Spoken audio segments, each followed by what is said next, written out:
Sí, señor, sin duda es un referente en materia de derecho, en materia de defensa de defensores de derechos humanos, aunque suene redundante.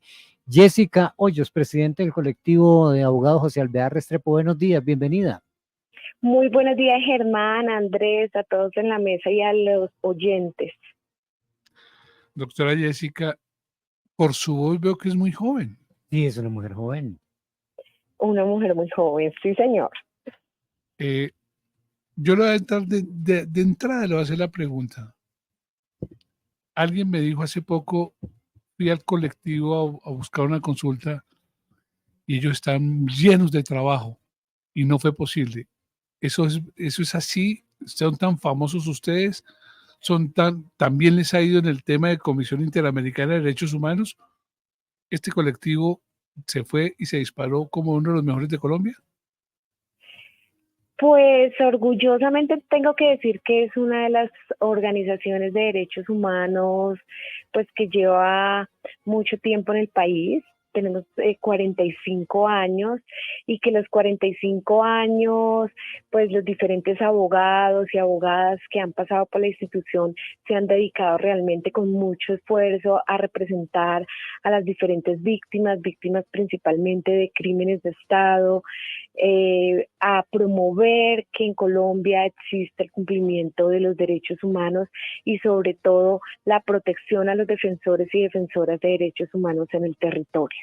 Entonces, pues hemos tenido diferentes casos y muchos casos ante Corte Interamericana de Derechos Humanos, en donde se ha demostrado la responsabilidad del Estado en muchas violaciones de derechos humanos y pues actualmente representamos y tenemos un trabajo muy grande en justicia ordinaria, ante la JEP, acompañando a las comunidades en los territorios que defienden sus territorios y que muchas veces pues la defensa es de una lucha incluso desigual porque se enfrentan muchas veces a multinacionales. Entonces, sí, señor, pues somos una organización en el país que busca que en el país se respeten los derechos humanos. Sí, Jessica, a partir de la sentencia, sin duda la sentencia es un espaldarazo, es un hito, es muchas cosas buenas, pero ¿qué viene o qué debería venir en la aplicación de esa sentencia, en el cumplimiento de la misma? Lo que viene son unos retos muy importantes. En la Corte Interamericana de este año nos notificó de la sentencia del caso Cajar contra el Estado colombiano, en donde declaró al Estado colombiano responsable por diferentes violaciones de derechos humanos, entre ellas el seguimiento ilegal, la utilización de la inteligencia de forma ilegal, arbitraria, en contra de los integrantes de la organización, haciendo una diferenciación muy importante, que las mujeres defensoras de derechos humanos incluso nos vemos afectadas de forma diferencial. Pero además reconoció por primera vez dos derechos. Uno, el derecho a defender los derechos humanos, es decir, que el Estado tiene unas obligaciones particulares al respecto frente a los defensores de derechos humanos, y el derecho a la autodeterminación informativa, que es todo lo relacionado con la inteligencia realizada de manera ilegal. Entonces los retos son diferentes. Uno, primero, modificar la ley de inteligencia que existe actualmente, no continuar con las estigmatizaciones frente a los defensores y defensoras de derechos humanos, implementar una serie de garantías para la protección, no solo para los integrantes de la organización, sino en general para los defensores y defensoras de derechos humanos. Y bueno, hay otros retos muy importantes, como crear el Día del Defensor y Defensora de Derechos Humanos, el que el Estado tenga que pedir perdón, y otros retos que estaremos exigiendo al Estado que cumpla con todas las obligaciones. Claro. Detengámonos un momento en lo que está pasando o lo que debería pasar con la inteligencia en el país. Una de las conclusiones del foro al que asistimos es justamente que se requiere una reestructuración. ¿Por dónde debería, Jessica, empezar esa reestructuración teniendo en cuenta el análisis profundo que ustedes hacen de esta situación? Tiene que empezar por diferentes. Una de ellas es modificar la ley estatutaria tal y como está.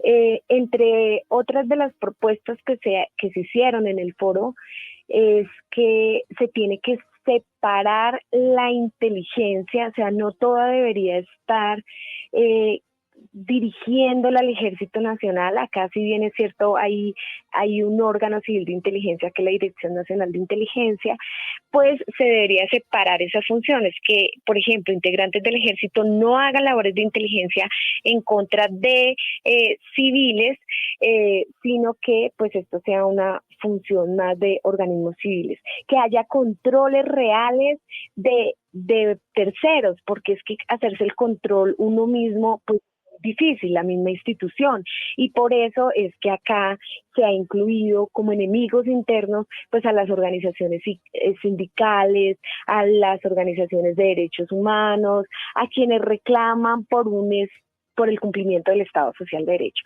Entonces hay que cambiar esa mirada de que somos los enemigos internos, y al contrario se debe reconocer pues, que hacemos parte de la democracia.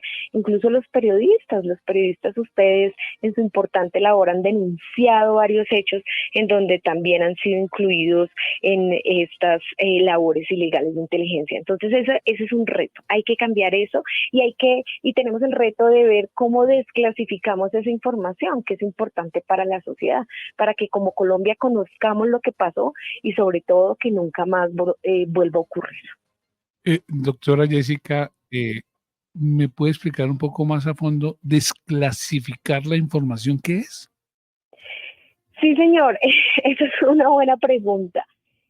Porque y estamos en el debate de qué quiere decir desclasificar la información de inteligencia que se realizó de manera ilegal. No, obviamente no estamos solicitando que se desclasifique toda la información de inteligencia, sino la que se realizó de manera ilegal.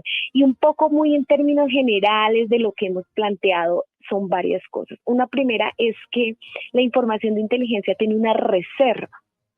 Y entonces no lo podemos conocer, no podemos saber qué hay en los archivos de inteligencia, por ejemplo, qué se hizo respecto de los defensores y defensoras de derechos humanos, que ya en algunos casos que hemos documentado hemos visto cómo primero se hicieron todas unas labores de seguimiento, de tomar fotografías, de incluir a defensores de derechos humanos como si fuesen enemigos internos, y luego esa información terminó en manos de grupos armados y terminaron asesinados. Entonces, desclasificar es saber qué fue la inteligencia que se hizo, por ejemplo, frente a organizaciones sindicales. ¿Por qué las organizaciones sindicales fueron objeto de estos labores de inteligencia? Porque algunos periodistas hubo tanto seguimiento de sus actividades, de cuándo salían, de con quién se reunían, de su vida familiar, fotografías de los niños y de las niñas. Entonces hay información que, claro, es muy íntima, que seguramente las personas no van a querer que todos y todas conozcamos, pero sí la generalidad como sociedad tenemos que conocer para que estos hechos no se repitan, y sobre todo para no continuar en esos archivos que como si fuésemos esos enemigos internos. 7 de la mañana, 10 minutos. Germán, tengo claro que desclasificar es la manera de llegar a la verdad. ¿Es así, doctora Jessica? Es una de las formas de buscar la verdad y sobre todo garantías de no repetición, sí, señor. De no repetición. Una cosa es esto y otra cosa es filtrar información, ¿cierto, doctora Jessica? Claro, filtrar información es completamente diferente, y por eso lo pedimos de manera legal, abierta, transparente, como se ha hecho en otros países. En otros países, por ejemplo en Alemania, la gente puede ir a consultar sus archivos, qué fue lo que en su momento realizaron los organismos de inteligencia contra determinadas personas. Pueden ir, consultar los archivos, saber qué pasó, porque entre otras eso consiste el derecho a autodeterminación. Muchas veces, por todas esas labores de inteligencia que terminan en hostigamientos, en amenazas, en tortura psicológica, pues te cohíben expresar, o te da miedo expresar o hacer denuncias. Entonces es importante saber qué información se tiene, pero sobre todo que no se sigan haciendo utilizando la inteligencia de manera ilegal y arbitraria. En Argentina también vemos cómo fue muy importante conocer esos archivos, incluso cuando hablamos de desaparición forzada. Cuando hablamos de desaparición forzada es muy importante conocer qué tipo de información tuvieron organismos de inteligencia. Doctora Jessica, escúcheme, le hago la pregunta, ¿cómo va el tema de esa denuncia que ustedes hicieron en Argentina, en el tema de los falsos positivos? ¿Cómo va? Ya el juez aceptó la denuncia. ¿Cómo va ese proceso? Sí, ya se aceptó, ya incluso hubo reconocimiento de las víctimas y esperamos que prontamente inicie la etapa, pues que iríamos acá probatoria, que se empiecen a recibir las declaraciones de las víctimas y se empiece a avanzar en la recolección de pruebas. Sí, Jessica, hay una línea muy delgada. Pero qué confianza la suya, ¿no? Jessica. Sí, ¿Ah? pero... Está muy bien. Qué horror. No, si estuvimos tomando tinto, estuvimos compartiendo... Ricardo, él le decía a la doctora Jessica, estuvimos compartiendo refrigerio el viernes pasado ahí en la Santoto. Pero como no invitan, eso sí que hacemos. No, ese ustedes fueron. Jessica, hay una línea muy delgada de la que hemos hablado mucho en esta mesa de trabajo. Una línea muy delgada cuando cierta información confidencial o que se presume confidencial de una fuente, por decir la fiscalía, llega en exclusiva a una mesa de trabajo periodística. En algún momento en toda esa deliberación en torno a la inteligencia se ha hablado de eso, de esas exclusivas que les dan algunos colegas. ¿Sobre información de inteligencia? Sí, de inteligencia o información confidencial, clasificada.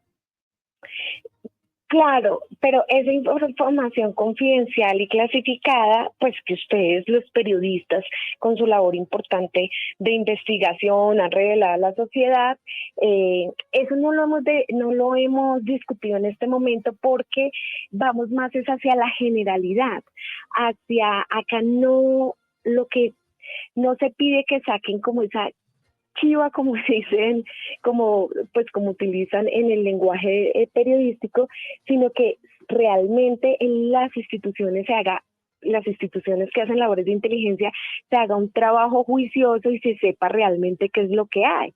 Miren el ejemplo de los archivos del DAS. O sea, el DAS ya no existe.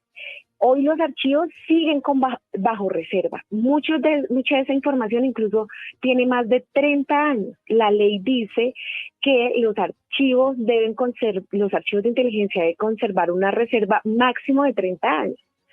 Y acá, sin embargo, no se tiene acceso real de la sociedad, por ejemplo, a esos archivos del DAS de hace más de 30 años, sino que siguen manteniendo una reserva, que no tiene sentido que mantenga esa reserva. Incluso hasta en Estados Unidos desclasifican la información de inteligencia después de determinados años. Acá no. Entonces, como sociedad tenemos derecho a conocer, bueno, qué fue todo eso que hizo el DAS, cómo fue que se comportó el DAS, incluso yo diría como una empresa criminal, porque es que no solamente fueron los seguimientos, la estigmatización, el incluso tener información de cómo desestabilizar y cómo acabar a determinadas organizaciones, sino que diferentes agentes del DAS están hoy condenados por desaparición forzada, por homicidio. Uno de los exdirectores está condenado porque se probó que entregaba listas de sindicalistas a paramilitares para que luego fueran asesinados. Pero 7 de la mañana, 16 minutos. Hermano. Sí, no sé, Andrés, si pasamos al asunto de esa lucha que también lidera el colectivo en torno a la salud pública, a la vanguardia que adelantan en materia de defensa de la salud pública frente a las multinacionales. El tema no es nuevo, pero la pregunta sería, Jessica, ¿en qué hemos avanzado? Vamos a hacerlo. ¿Usted consume mucho alimento procesado, ultraprocesado? ¿Le puede decir chatarra? Sí. ¿O no? Sí, claro, comida chatarra. ¿Usted, Andrés, en Cali, come mucho, consume mucho? Sí, señor. Sí, a ver, uno, doctora Jessica, pensando que dijeran que no, pero mire, usted en la ciudad de Medellín, Jen, Sí, Andrés, también. no. ¿Usted, Germán? No. Bueno, Ya por fin uno no. por muchas cosas, sobre todo por edad, ya tiene uno No, que no, ser no más venga que reflexivo. contar ciudad que venimos mal. Julián, Sí, lo contrario, Germán. Yo sí consumo mucho por el tema de la universidad, es un alimento rápido. Oiga eso, doctora Jessica, alimento rápido. Usted ahorita nos va a levantar, eso estoy seguro. Usted, Arturo, Sí, señor, y más del que debería. y más del que debería. No, usted sí es cuarto de pollo todos los días, ¿no? Pero eso no es comida chatarra. No, te digo, no, la comida chatarra. No, sí, también se consume mucho, Andrés. Doctora Jessica, perdimos el año en esta mesa de trabajo. ¿Cómo la ve? Señor Andrés Ruiz, ¿Ah? ¿usted, Andrés Ruiz, consume mucha comida chatarra? Me la tienen prohibida. Prohibida por las grasas saturadas. Es decir, el que no diga que ha consumido eso, Andrés, es carreta. Todos hemos consumido. ¿Quién no se ha mandado un todo rico, Dios? Ahora, que cumplan las normas, doctora Jessica, es otra historia. Entonces, Es otra historia. sí, entonces, pues, doctora Jessica, aquí nos rajamos en el tema, pero bien pueda usted. Pero mira, es la generalidad del país y lo importante aclarar es que nosotros no estamos buscando que se prohíba el consumo de los ultraprocesados y las bebidas azucaradas, sino haciendo un llamado a que la industria que produce estos productos no interfiera en la creación de políticas públicas que busca regularla. Esta gran industria se tiene que dejar regular por varias razones.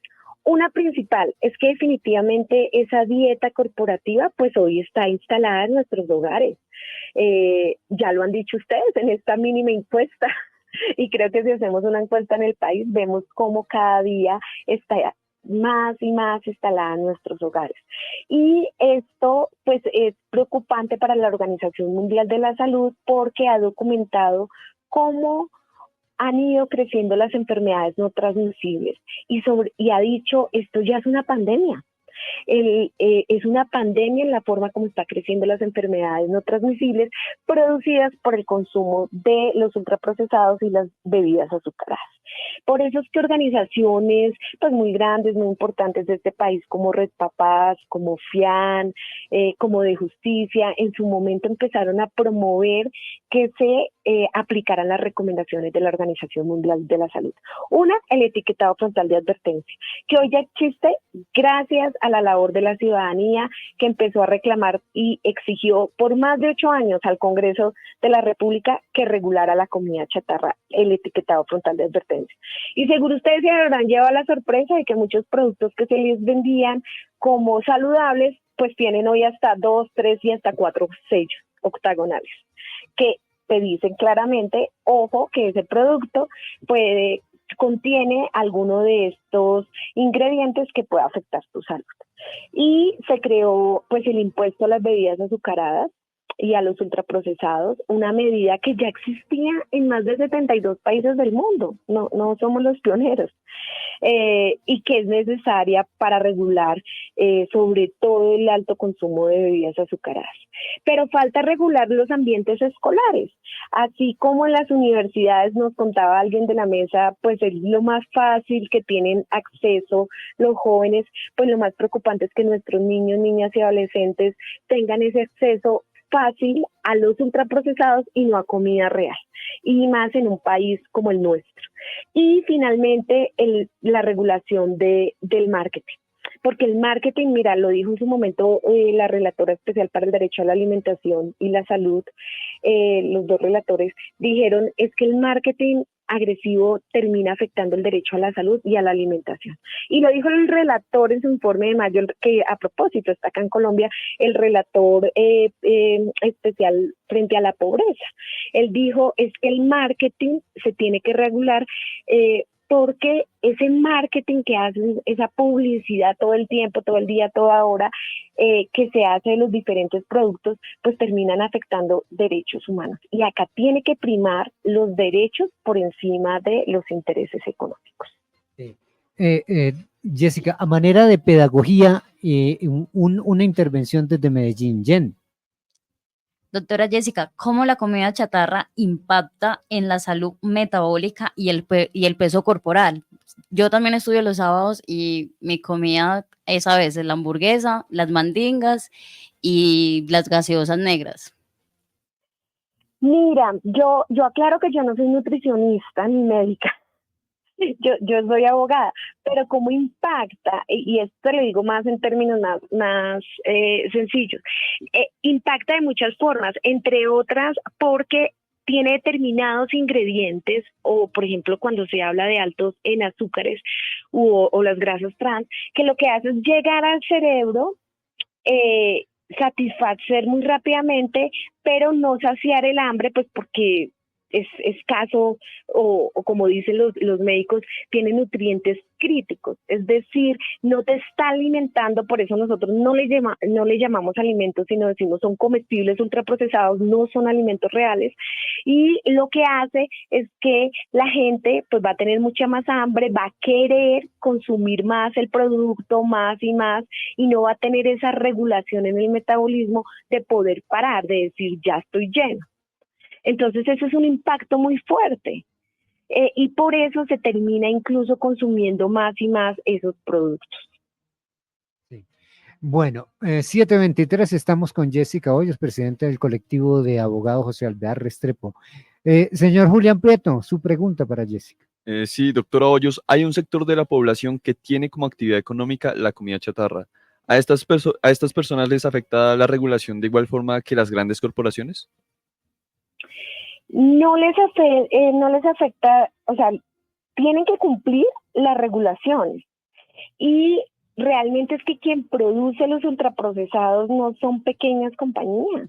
Quienes producen los ultraprocesados, por ejemplo, las gaseosas, los paqueticos, son grandes compañías. Esos productos los producen multinacionales o empresas muy grandes.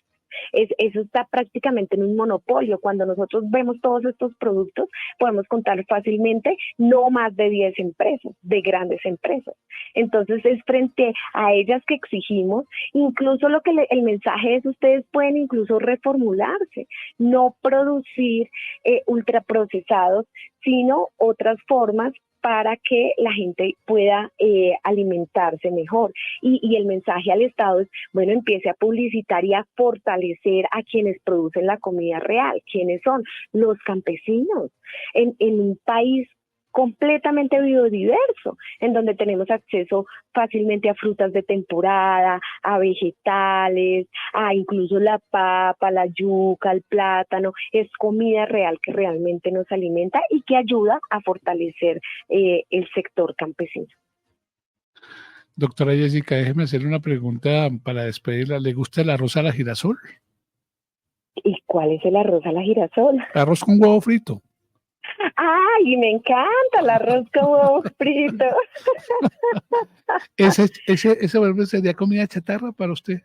No, para No, señor, para nada, Es para comida nada. saludable. Exacto, es comida saludable. Depende cómo se haya fritado el huevo, ¿no? No, digo yo. Pero mira, más allá de cómo se haya filtrado el huevo, estás comiendo un producto real, que no tiene mayor procesamiento, que lo pone la gallina. Claro, hoy en día se cuestiona mucho la forma como se producen los huevos con tanto químico y demás, pero no es un producto ultraprocesado. Entonces no te va a afectar y nunca te va a enfermar tanto como si reemplazas ese huevo por ultraprocesados paqueticos todos los días. ¿Se da cuenta? Si yo hago esa encuesta en esta mesa de trabajo, a todos les encanta el arroz con huevo. Es una cosa espectacular. platanito. Y plátano, Sí, imagínate, el señor, plátano. yo me Pero sumo. ¿por qué este señor tiene que meter otros elementos? Apenas el arroz con huevo no le mete platanito y le mete no sé qué. Es para que tenga más color el plato. Se Sí, trata de que el sí, plato sí. tenga Y varios imagínate colores. unas rodajas de tomate encima. Uy, Queda sí. más colores y delicioso. No, ya me dañaron mi arroz a la girasol. No, ya me dañaron. Claro, Lo lo decoramos. compusimos. Doctora Jessica, le agradezco mucho esta conversación en ASB Noticias. Seguramente la vamos a seguir molestando, ¿no, Germán? Sin duda, sí. Porque ustedes son ese colectivo de abogados, José Alvear Restrepo, que han mostrado que tienen un tesón para salir a pelear cosas en el mundo. por supuesto, no solo en Colombia, porque en Colombia también he visto muchos procesos en la cual ustedes están ahí. Mucho. Señora. Muchas gracias a ustedes por abrir este espacio tan importante. De verdad, poder contar a la gente, poder explicar es muy importante, porque pues la ciudadanía cuando entiende puede reclamar sus derechos. Entonces, de verdad, las gracias a ustedes por ese trabajo tan importante que hacen y sobre todo por abrir los micrófonos. Ni más falta, doctora Jessica, la voy a dejar con Alexandra Martínez, que es nuestra productora en estudio, y ella le va a hacer no una recomendación, sino sí más bien una petición. Le agradezco mucho, doctora Jessica. Feliz día. Gracias, doctora Jessica. 7 de la mañana, 27 minutos.